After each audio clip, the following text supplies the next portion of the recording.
So I'm still not all the way through the non-commodic texts, but I am most of the way through, and I've been working on reading those for the last month at least, and that's been one of the occult texts that I've been working my way through for the last month at least. And there's some things that confuse me about it. There's some things I really, really like, and that there's some things that I even agree with, actually.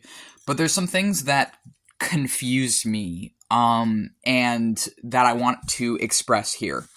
So one of the things that confuses me is in the so these are coming from different texts, and I don't remember specifically which ones, but I know some of it is mentioned in the Secret Book of John, and some of it is mentioned in the Gnostic creation myth, and some of it's actually from a different thing. But the names of the Demiurge that it gives, some of the names for the Demiurge that are listed are Samael, Soklos, Yaldabaoth, and Ariel. I specifically remember those four, and the reason I remember those four specifically is because I myself am a child of Samael, and I know that Soklos is actually connected to Abraxas in the occult, and Abraxas is connected to Baphomet, and Ariel is a lion spirit, or a lion angel, is often depicted that way, which connects them because of the snake-lion symbolism of the Demiurge. I believe connects them to Vine, because the Lesser Key of Solomon is referenced in one of the non-commodic texts, which I take to mean some of the demons in the Lesser Key must have existed at the same time that the non-commodic texts were being written, which would make it possible for Vine to be connected to Ariel. And also, I think there's a connection between Sariel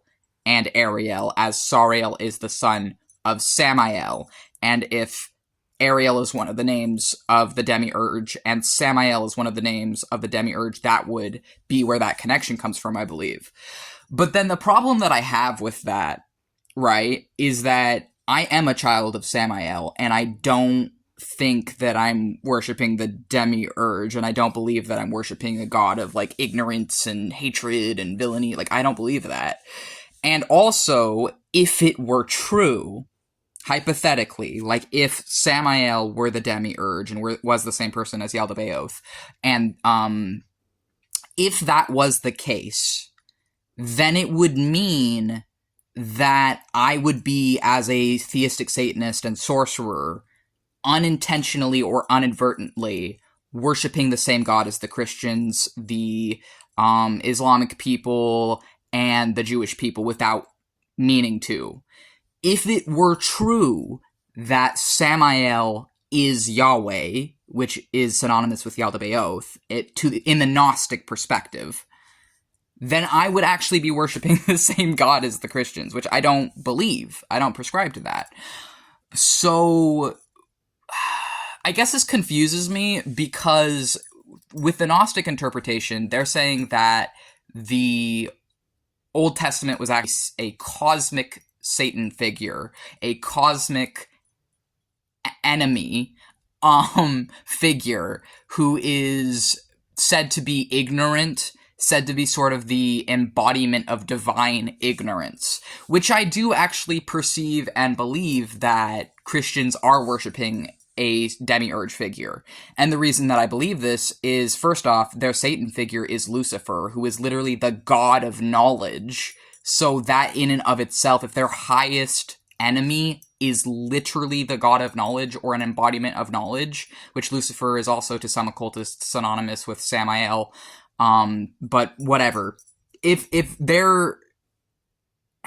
The problem is there's so much fucking convoluted contradictions with this lens and with these different things, and I think part of it must be that these must have been written at different times from each other, and so it's really confusing reading it as, like, a modern audience, but also it's confusing because, like, of my personal belief system as well. And so there's a lot that I'm actually able to garner from it and that I'm able to gain from it, but there's also a lot that doesn't make sense. Because Samael is definitely not, in modern times at least, a god of ignorance like Yaldabaoth is. However, perhaps they were. I don't know. It's definitely not seen that way though by theistic Satanists or sorcerers who work with Samael. And so I guess this is just one of those things that I'm very deeply thinking about what it says in the Gnostic Gospels, because the Gnostic Gospels are actually older than any of the modern translations of the Bible. So they're called non-canon or whatever, but it's really just because they go against the Catholic Church, which has had a chokehold on what is considered canon and non-canon in Christianity for ages.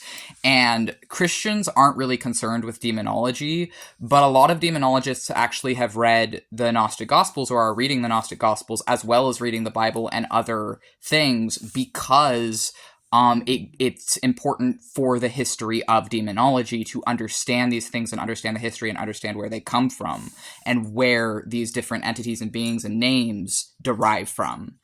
And so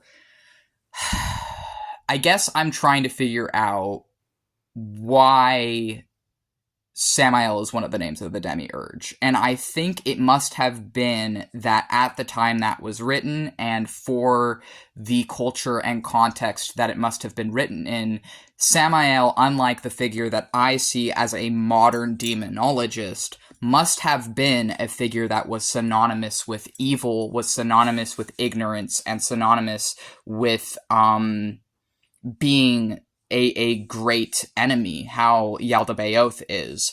And I think there are still belief systems today that see Samael that way. I think it really depends. But that's not how I, as a demonolator, am going to be viewing Samael. And so I think the difference is that because I do not view Samael, Ariel, Soklas as evil beings, I don't view them that way. I view them as necessary forces of nature that have many different correspondencies. That is why hearing I think Samael being said to be the Demiurge, even though it's in there, it does say that comparison is made, I believe, in the Secret Book of John, is jarring and off-putting to me.